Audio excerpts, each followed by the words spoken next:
नमस्कार, मैं हूं नरेश वत्स। हिंदुस्तान पोस्ट में आपका स्वागत है। विनायक दामोदर सावरकर के पौत्र स्वतंत्र वीर सावरकर स्मारक के चेयरमैन रणजीत सावरकर मेरे साथ हैं, जिन्होंने एक किताब लिखी है कि गांधी हत्याकांड में सही जांच नहीं हुई है और नाथूराम गोडसे को एक तरह से मोहरा बनाया गया है, अभियुक्त कोई और थे। इसी पर बात करेंगे। सर, आपने ये जो खुलासा किया है, बड़ा सनसनीखेज खुलासा है। 75 साल आज़ादी को हो गए हैं, आप इस मुद्दे को लेकर आए हैं। सबसे पहले तो मैं ये वजह जानना चाहता हूँ कि आप इसको लेकर क्यों आए। देखो, गांधी की हत्या जो की गई उसके बाद उसका फ़ायदा उठाते हुए, क्योंकि नाथूराम गोडसे ये आरएसएस के स्वयंसेवक रह चुके थे, क्योंकि नाथूराम गोडसे ये हिंदू महासभा के कार्यकर्ता थे, सावरकर को जानते थे, इसलिए वीर सावरकर को पहले इसमें इम्प्लीकेट किया गया, आरएसएस पे बैन लगाई दी। और इसका परिणाम ये हो कि वीर सावरकर कोर्ट से तो बरी हो गए और सरकार ने भी उन पर अपील नहीं की, मगर उनकी राजकीय कारकिर्द पूरी ख़त्म हो गई। एक बड़ी पार्टी जिनका 16% वोट शेयर था, हिंदू महासभा 1946 के इलेक्शन में, वो पूरी नेस्तनाबूद की गई, जैसे कि कांग्रेस के सामने कोई पार्टी ना बची। और कांग्रेस के अंतर्गत भी जो नेहरू विरोधी गुट थे, जैसे वल्लभ भाई पटेल, उनका गुट तो, वल्लभ भाई पटेल का देहांत तो 50 में हो गया, मगर उनके गुट के जो भी सब बड़े नेता थे वो 52 के बाद आपको दिखेंगे नहीं। मतलब एक नेहरू जी की एकाधिकारशाही प्रस्थापित हुई। तो इसमें उसके बाद जैसे नेहरू के एकाधिकार हुए थे, सावरकर जी के ऊपर एलिगेशन बंद हो गए। मगर जैसे अटल बिहारी वाजपेयी सरकार आ गई, एक हिंदुत्ववादी सरकार आ गई, तो फिर सावरकर जी के ऊपर गांधी हत्या के बारे में कपूर कमीशन का नाम लेके एलिगेशन शुरू किए। इसलिए मैंने कपूर कमीशन का अभ्यास किया और उसमें मैं पाया कि कपूर कमीशन में कहीं भी सावरकर जी के विरुद्ध कोई भी एविडेंस नहीं है। मगर उल्टा मैंने ये वहाँ से जाना कि गोडसे और उनके जो साथीदार थे, उनको करीबन 60 से ज़्यादा पुलिस को मौके थे गिरफ्तार करने के। 20 जनवरी को पहला अटेम्प्ट हुआ, 30 जनवरी को उनकी हत्या हुई। ये 10 दिन में पकड़ने के 60 से ज़्यादा मौके पुलिस ने गंवा दिए और उन पर कार्रवाई करने की जगह बल्कि उनको प्रोटेक्शन दिया गया और बहुत से ऑफिसर्स को तो प्रमोट किया गया।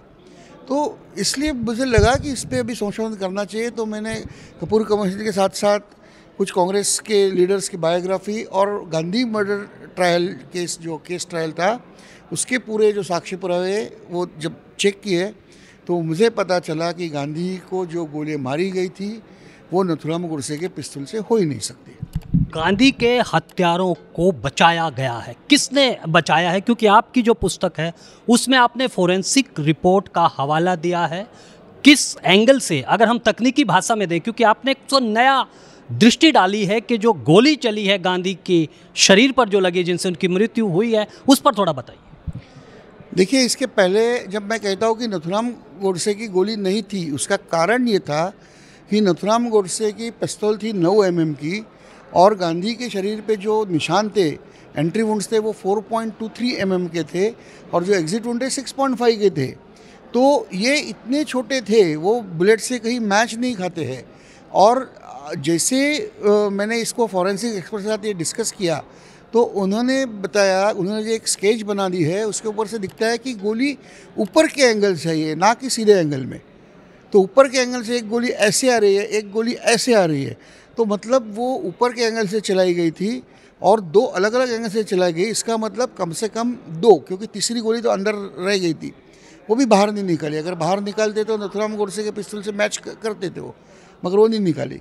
तो तीसरी गोली कहाँ से आई पता नहीं है। तो कम से कम 2 लोगों ने डिफरेंट दिशा से, ऊंचाई से गांधियों पे गोली चलाई थी और उनको पकड़ने की कोई कोशिश भी नहीं हुई, क्योंकि वहाँ पे 201 लोग थे, बाहर एक सैन्य की टुकड़ी भी थी। तो वो बिरला भवन को सील कर लेते और अंदर के लोग अंदर और उनकी तहकीकात करके वो लोगों को पकड़ लेते थे, मगर वो किया नहीं गया। उल्टा झूठे पंचनामे बनाए गए और इस केस को पूरा दफनाने की जो कोशिश की गई, उससे तो यही सिद्ध होता है कि ये सब इसके पीछे कोई एक बड़ा षड्यंत्र है कि नाथूराम गोडसे हिंदू सभा के, उन्होंने पिस्तौल तानी, उसके पिस्तौल से तो गोली लगी नहीं।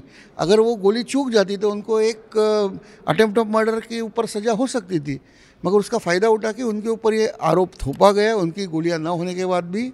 और ये इसके पीछे कोई एक बड़ी यंत्रणा थी तो वो कौन सी यंत्रणा है वो अभी स्पष्ट होना चाहिए।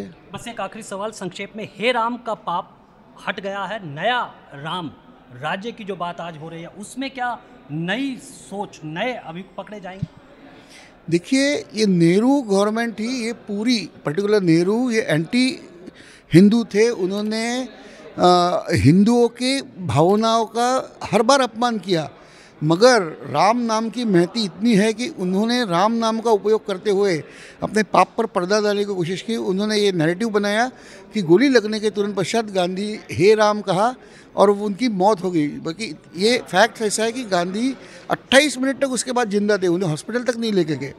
और ये पब्लिक से, क्योंकि अगर लेके जाते और गांधी बच जाते तो शायद इतिहास बदला होता। तो ये क्यों नहीं लेके गए, गांधी को मदद क्यों नहीं मिली, गांधी को प्रोटेक्शन क्यों नहीं मिला, ये सब जो पाप थे वो छुपाने के लिए नैडू बनाया था। उसने कहा कि हे राम, और हमारी जनता बड़ी धार्मिक है। जब हम कहते हे राम कहते हुए एक आदमी मर जाए तो वो एक उससे स्वर्ग मिलता है, तो कितना बड़ा धार्मिक है। ये सब नरेशन बनने लगे और तथ्य दबाया गया। मगर अभी अयोध्या में राम जी वापस आए हैं, उसके बाद वो हे राम के नाम से जो पाप किया गया वो भी खुल गया है। तो मेरे लिए अभी राम राज्य का मतलब सत्य की पुनर्स्थापना। जी, कहते हैं कि सच विचलित हो सकता है, पराजित नहीं। लेकिन गांधी हत्याकांड में अब सच सामने आया है। यही जो दावा है वो रणजीत सावरकर कर रहे हैं। एक किताब make sure Gandhi is dead. आप भी इस विचार को सोचिए, क्या वाकई गांधी के बारे में आपको सच्चाई नहीं बताई है? तो आज के लिए बस इतना ही, और आप बने रहे हिंदुस्तान पोस्ट के साथ।